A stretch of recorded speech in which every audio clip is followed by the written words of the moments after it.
Welcome back to Online Chemistry with Ms. Grasso. This week we are going to be exploring both properties and changes of matter. So as a quick review, again, matter is anything that both has mass and volume, so it takes up space and it is made of particles.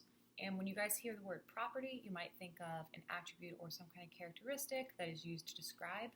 And in this case, we're going to be talking about attributes that are used to describe matter. So the first type of property we're going to look at is called a physical property, and a physical property is an observation of a substance that can be made without changing its composition. So we're just going to make a couple physical properties really quickly. We have this, I feel like I always have water bottles near me. We have this lovely water bottle.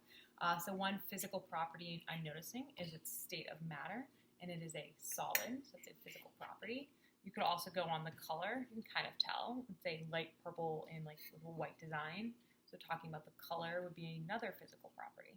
So you can further classify physical properties as either extensive or intensive. An extensive property depends on the amount of matter. So a great example is volume. And if you look here, we have one cup that has nothing in it. Oh, has a little bit of old tea because I've been drinking tea. And then we have another cup that's full of water. So the volume that both of these are holding of water differs. Here I maybe have like 2 milliliters of water in here, and here I have about like 16 ounces. So maybe like 500 milliliters of water. So it's an extensive property because the amount of water I have depends on the amount of substance. So an intensive property is opposite of an extensive property. So an intensive property does not depend on the amount of matter that you have. A great example would be, we can go with this cup again, would be color. Color is going to be an intensive property. It doesn't matter how much you have. So this cup is blue. If I broke it up, the shards of it would still be blue. So the amount of something I have does not affect that property. Okay, so now we're going to shift from physical properties and start talking about chemical properties. Chemical properties are kind of the things that make chemistry exciting. It's probably why you guys are really excited to take this class. And a chemical property is a substance's ability to change into other substances. Now going to list some physical and chemical properties, and we're going to talk about why they're either physical or why they're either chemical. So to start off, we're just going to talk about mass and volume. So mass and volume are both physical properties. They talk about the identity of it, and they're actually both going to be extensive. So they're extensive properties because they depend on the amount of matter you have. Your volume in your cup depends on how much you pour. How much that cup weighs depends on how much you pour. So they are physical, extensive properties. So another great one is going to be smell. Smell is going to be a physical property, and it's going to be intensive. The smell does not depend on the amount of matter you have. You will always be having that smell, so it's an intensive physical property. Another one is freezing point, and freezing point is also a physical intensive property. The temperature that water freezes at, 0 degrees Celsius, is constant no matter how much you have. It just might take something longer to freeze based on how much water you have, but it always freezes at the same temperature. So it's an intensive physical property. Density is also a physical intensive property. The density of water is always 1 gram per milliliter. So no matter how much you have, the property will not change, but the mass and volume will change, and that's why mass and volume are extensive. pH is going to be a chemical property. We're talking about how acidic a substance is. And so for a chemical property with pH, you're thinking about how many hydrogen ions are in it. And we're going to learn what hydrogen ions are later. Okay, and lastly, toxicity is also going to be a chemical property, and that talks about the ability to change. Something that enters your body is going to be interacting with other metabolites, so other compounds in your body, and that's why they're toxic to you. So they're actually interacting with what's inside you. You guys have heard of cyanide.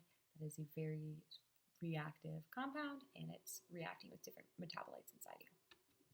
Okay, we're now going to shift ourselves from thinking about properties, and we're going to start thinking about changes. So just like in properties, we classified something as either a physical property or a chemical property, we're now going to classify things as either a physical change or a chemical change. So for a physical change, it's a change you can make to a substance without changing its composition. My favorite might be, let's see, I have some stuff again near me. If you have like a piece of paper, a physical change would be to actually tear this paper this new piece came from here. It's still paper, it hasn't actually changed the composition of it, so it's a physical change. We just have a smaller amount of something. The other type of change is called a chemical change, and again, this is probably what's really exciting to you guys. With chemical changes, you're probably thinking of a reaction. And so a chemical change is a change that alters the composition of a substance. A great example, I wish I had one on me, a candle. When you're burning a candle, that is an example of a chemical change, and that is an example of combustion. Okay, so we're now going to talk about a couple different types of changes, and we're going to classify them as either chemical or physical. The first one we'll look at is burning. Burning is going to be a chemical change, and it's a chemical change because you start with one substance and you create another substance in the end. When you have combustion, you are releasing carbon dioxide and water vapor. Our next one's going to be reacting. Whenever you hear the word reaction, you're going to be thinking of a chemical change. You have two different substances that are coming together and to create something new. Dissolving is going to be a physical change, and the reason is you might have in the past dissolved salt in water or something like that. When you dissolve something, you're not chemically changing the compound. You can always get it back. So it's going to be a physical change. You haven't created anything new. Our next one's going to be boiling, and boiling is a phase change, and it's going to be a physical change. And so when you boil water, you're just turning liquid water into vapor, so water vapor, just becoming a gas. Another technique you might use is filtering. Filtering is going to be a physical change. Again, you're just separating out different components. You're not actually creating anything new. And since nothing new has been created, it is a physical change. The last one's going to be rotting, and rotting is going to be a chemical change. Something new has been created. It usually has a really bad smell and has some color to it. I remember once when I was in high school, I had a sandwich that I left in a locker, and I completely forgot about it. And like a week later, my locker kind of smelled, and then I realized it's because there had been a really old sandwich in there, and it was really gross.